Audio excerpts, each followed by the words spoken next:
श्रीगुरुभ्यो नमः। हरिः ओम्। सहना भवतु, सहनौ भुनक्तु, सह वीर्यङ्करवावहै। तेजस्विनावधीतमस्तु मा विद्विषावहै। ॐ शान्ति शान्ति शान्तिः। ॐ जातवेदसे सुनवामसो ममरातीयतो निदहाति वेदः स नः पर्षदति दुर्गाणि विश्वा नावेव सिन्धुं दुरितात्यग्निः तामग्निवर्णां तपसा ज्वलन्तीं वैरोचनीं कर्मफलेषु जुष्टाम् दुर्गां देवीगं शरणमहं प्रपद्ये सुतरसि तरसे नमः। अग्ने त्वं पारयानभ्यो अस्मान् स्वस्तिभिरति दुर्गाणि विश्वा पूश्च पृथ्वी बहुला न उर्वी भवातोकायतनया यशंयोः विश्वानिनो दुर्गः जातवेदः सिन्धुन्न नावा दुरितातिपर्षि अग्ने अत्रिवन्मनसा गृणानोऽस्माकं बोध्यविता तनूना आम् ऋतनाजितगं सहमानमुग्रमग्निगं हुबेम परमात् सधस्थात् स नः पर्षदति दुर्गाणि विश्वा क्षामद्देवो अतिदुरितात्यग्निः प्रत्नोषि कमीद्यो अध्वरेषु सनाच्च होता नव्यश्च सत्सि स्वाञ्च आग्ने तनुवं पिप्रयस्वास्मभ्यं च सौभगमायजस्व गोभिर्जुष्टमयुजो निषिक्तन्तवेन्द्रविष्णो रनुसञ्चरेम नाकस्य पृष्ठमभिसंवसानो वैष्णवीं लोक इहमादयन्ताम् ॐ कात्यायनाय विद्महे कन्याकुमारी धीमहि तन्नो दुर्गिः प्रचोदयात्। ॐ शान्ति शान्ति शान्तिः। अथ श्रीमद्भगवद्गीता अथ तृतीयोऽध्यायः। ये मे मतमिदं अनुतिष्ठन्ति मानवाः श्रद्धावन्तो न सूयन्तो मुच्यन्ते तेऽपि कर्मभिः ये त्वेतदभ्यसूयन्तो नानुतिष्ठन्ति मे मतम् सर्वज्ञानविमूढांस्तान् विद्धि नष्टान चेतसः सदृशं चेष्टते स्वस्याः प्रकृतेर्ज्ञानवानपि प्रकृति यान्ति भूतानि निग्रह किं करिष्यति इन्द्रियस्येन्द्रियस्यार्थे रागद्वेषौ व्यवस्थितौ तयोर्नवशमागच्छेत् तौ ह्यस्य परिपन्थिनौ श्रेयान् स्वधर्मो विगुणः परधर्मात् स्वनुष्ठितात् स्वधर्मे निधनं श्रेयः परधर्मो भयावहः। अर्जुन उवाच अथ केन प्रयुक्तोऽयं पापं चरति पूरुषः अनिच्छन्नपि वार्ष्णेय फलादिव नियोजितः।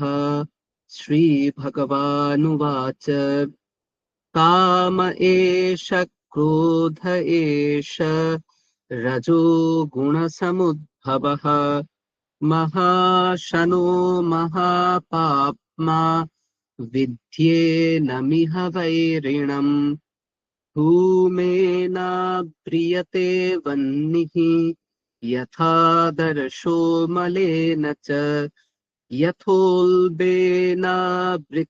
गर्भः तथा तेनेदमावृतम् आवृतं ज्ञानमेतेन ज्ञानिनो नित्यवैरिणा कामरूपेण कौन्तेय दुष्पूरेणानलेन च इन्द्रियाणि मनोबुद्धिः अस्याधिष्ठानमुच्यते एतैर्विमोहयत्येष ज्ञानमावृत्य देहिनम् तस्मात् त्वमिन्द्रियाण्यादौ नियम्य भरतर्षभ पाप्मानं प्रजहिह्येनं ज्ञानविज्ञाननाशनम् इन्द्रियाणि पराण्याहुः इन्द्रियेभ्यः परं मनः मनसस्तु परा बुद्धिः यो बुद्धेः परतस्तु सः एवं बुद्धेः परं बुद्ध्वा संस्तभ्यात्मानमात्मना जहि शत्रुं महाबाहो कामरूपं दुरासदम्। ॐ तत्सदिति श्रीमद्भगवद्गीतासु उपनिषत्सु ब्रह्मविद्यायां योगशास्त्रे श्रीकृष्णार्जुनसंवादे कर्मयोगो नाम तृतीयोऽध्यायः। আজকের মনন তৃতীয় অধ্যায়ের 11 নম্বর শ্লোক। আমি আগে পড়ছি। দেবান ভাবয়তানেন ते देवा भावयन्तु वः परस्परं भावयन्तः श्रेयः परमवाप्स्यथ। আবার পড়ছি। देवान् भावयतानेन ते देवा भावयन्तु वः परस्परं भावयन्तः শ্রেয়ঃ পরমবাপ্স্যথ। বলা হচ্ছে তো পরমেশ্বর সৃষ্টির সময় জীবের সাথে সাথে মানে প্রজার সাথে সাথে কি তো সৃষ্টি করলেন, যজ্ঞকে সৃষ্টি করলেন এবং বললেন যে এই যজ্ঞের মাধ্যমে তোমরা নিজেদের বৃদ্ধি সাধন করো, ঠিক আছে, এবং এই যজ্ঞ তোমাদের ইষ্ট বিষয়ের প্রদাতা হোক। এরকম করে আমরা আগের শ্লোকে পড়েছি। এখন বলা হচ্ছে তোমরা এই যজ্ঞের দ্বারা দেবতাদের সংবর্ধন করো এবং দেবতাগণ তোমাদের উন্নতি সাধন করুন। এই রূপে নিঃস্বার্থভাবে পরস্পরের সংবর্ধনের দ্বারা তোমরা পরম কল্যাণ লাভ করবে। ঠিক আছে, এই বলা হয়েছে। এইবারে আমরা একটু ভেঙে ভেঙে বুঝি। বলা হচ্ছে দেবান ভাবায়াত, কার দ্বারা? অনেন। অনেন মানে যজ্ঞের দ্বারা। যে যজ্ঞের কথা আগে বলা হয়েছে, পরমেশ্বর মানে প্রজাপতি প্রজা সৃষ্টির সাথে সাথে যে যজ্ঞের সৃষ্টি করেছে, যে যজ্ঞ নাকি কল্প বৃক্ষের মতো, আমরা গত ক্লাসে বলেছিলাম। তো সেই যজ্ঞের দ্বারা তোমরা কি করবে? দেবান ইন্দ্রাদীন ভাবায়াত বর্ধায়াত, তোমরা ইন্দ্র ইত্যাদি দেবতাকে বর্ধিত করো, ইন্দ্র ইত্যাদি দেবতাকে সমৃদ্ধ করো। কিভাবে যজ্ঞের দ্বারা সমৃদ্ধ করবে? না, যজ্ঞে হবির প্রদান করলে সেই হবির ভাগ তারা গ্রহণ করবে, এবং গ্রহণ করলে তাদের বৃদ্ধি সাধিত হবে। এবং তার মাধ্যমে কি হবে? তাদের যদি বৃদ্ধি সাধিত হয়, তে দেবা ভাবয়ন্তু বাহা, সেই দেবতারা তোমাদেরও বৃষ্টি ইত্যাদির দ্বারা আপ্যায়িত করুক, তোমাদেরও বৃদ্ধি সাধন করুক। এবং দেবতারা সন্তুষ্ট হয়ে কি করবেন? না, তোমাদেরও বৃদ্ধি সাধন করবেন। কিভাবে? তোমাদের ইষ্ট বিষয় প্রদানের মাধ্যমে তোমরা যা যা চাও সেগুলো দেবতারা প্রদান করবেন। মানে তোমরা দেবতাদের বৃদ্ধি সাধন করো, দেবতারা তোমাদের বৃদ্ধি সাধন করবে। পরস্পরম ভাবয়ন্তঃ, এইরকম একে অপরের বৃদ্ধি সাধন করে পরম শ্রেয়ঃ অবাপ্স্যথ, জ্ঞান প্রাপ্তির মাধ্যমে মোক্ষ রূপ যে পরম পদ, পরম কল্যাণময় পদ, তা তোমরা লাভ করবে। অথবা এখানে পরম শ্রেয় বলতে স্বর্গের কথা বলা হয়েছে, যে তোমরা স্বর্গ লাভ করবে। ঠিক আছে, তো এখানে কি বলা হচ্ছে? যে আমরা যজ্ঞ কেন যজ্ঞ করার জন্য আমাদেরকে উৎসাহিত করছেন শ্রী ভগবান, এবং বলছেন দেখো, প্রজাপতি যখন সৃষ্টির শুরুতে প্রজা সৃষ্টির সাথে সাথে কিন্তু যজ্ঞকেও সৃষ্টি করেছেন। ঠিক আছে, এবং এই যজ্ঞের মাধ্যমে প্রজারা ওই হবি ইত্যাদি আহুতি দেওয়ার মাধ্যমে দেবতাদের বৃদ্ধি সাধন করবেন, এবং দেবতারাও সেই হবির ভাগ গ্রহণ করে সন্তুষ্ট হয়ে এই যারা যজ্ঞ করছে তাদের উন্নতি সাধন করবে। এইরকম পরস্পরম ভাবায়ান্তঃ, পরস্পর পরস্পরের কল্যাণ সাধন করতে করতে, অর্থাৎ মানুষেরা দেবতাদের, দেবতা মানুষের, এরা পরস্পর পরস্পরের উপর নির্ভরশীল। এরা একে অপরের কল্যাণ সাধন করতে করতে জীবনের যে পরম লক্ষ্য, পরম শ্রেয়ঃ, পরম কল্যাণময় যে পদ, সেই পদ লাভ করবে। অবাপ্স্যথ। ঠিক আছে, আমরা গত ক্লাসে গত আলোচনা, তার আগের আলোচনায় বলছিলাম যে যজ্ঞ হচ্ছে একটা লফটি এনগেজমেন্ট, একটা খুব পবিত্র আহ একটা, কি বলবো, একটা এনগেজমেন্ট, একটা প্রবৃত্ত হয়ে থাকা, ব্যাপৃত হয়ে থাকা কোনো একটা কাজে। কিছু কিছু যজ্ঞ আছে, তো যজ্ঞ মোটামুটি 5 ধরনের হয়: হোম, ইষ্টি, পশু, সোম আর সাত্রা। তো সোম যাগ হয়, সেখানে আহ অগ্নি দেবতার উদ্দেশ্যে আহ, সোম আহুতি দেওয়া হয়, বা বিবিধ দেবতাদের উদ্দেশ্যে সোমের আহুতি দেওয়া হয়। তো এইটা যখনই 3 দিনের বেশি হয়ে যায়, তখন তাকে বলে সত্র। এবং কিছু কিছু সত্র আছে, গবাময়ন সত্র, এইগুলো সব 1 বছর, কোনোগুলো আবার 1 জেনারেশন ধরে যজ্ঞ হতে থাকে। ঠিক আছে, তো তার মানেটা কি? যজ্ঞ হচ্ছে আমাদের একটা অদ্ভুত একটা মনের কনসেন্ট্রেশন। যে যেমন পুজো করি আমরা, সকালবেলায় ঘুম থেকে উঠে যারা পুজো করেন, স্নান টান করে তারা পুজোতে বসবে। এবং এই এটা কিন্তু তাদের নিত্যদিনের কাজ, শীত গ্রীষ্ম বর্ষা একই চলছে। এবং এটা কেন? তাদের মন কন্ট্রোল থাকে, মন একটা জায়গায় নিবেদিত থাকে, এবং শুধুমাত্র চিন্তন অনেক সময় সবার ক্ষেত্রে উপযোগী হয় না। কারণ মনের তো ক্রিয়া বিভিন্ন ধরনের আছে, ওই জন্য সেখানে কিছু অ্যাক্টিভিটিও যোগ করতে হয়। মানে এই যে বলে না সবাই যে হ্যাঁ ঈশ্বর তো সবার মধ্যেই আছে, মন্দির যাওয়ার কি দরকার, পুজো করার কি দরকার, যে তার লাইফ দেখো, যে সে কি খুব, যেই কথাটা বলছে সে কি খুব স্পিরিচুয়ালি এনহ্যান্সড, তার কি অনেক আভ্যন্তরীণ অভ্যুন্নতি হয়ে গেছে? তারপরে কথাটা হচ্ছে না, ও অলসতার কারণে বলছে, ও করবে না বলে বলছে, এবং নিজে করবে না এবং অন্যদেরকেও ডিসকারেজ করছে। কিন্তু ব্যাপারটা তো তা নয়। এই পুরো প্রসেসটাই করা হয়েছে যাতে আমাদের মন কেন্দ্রীভূত থাকে, ভুল দিকে না যায়, এবং আমরা নিয়ত আমাদের অন্তরের উন্নতি সাধন করতে পারি। সেখানে যেমন শুদ্ধ চিন্তন রয়েছে, সেই রকম কাজের মাধ্যমে সেই অন্তঃকরণকে শুদ্ধ করার অবকাশও রয়েছে।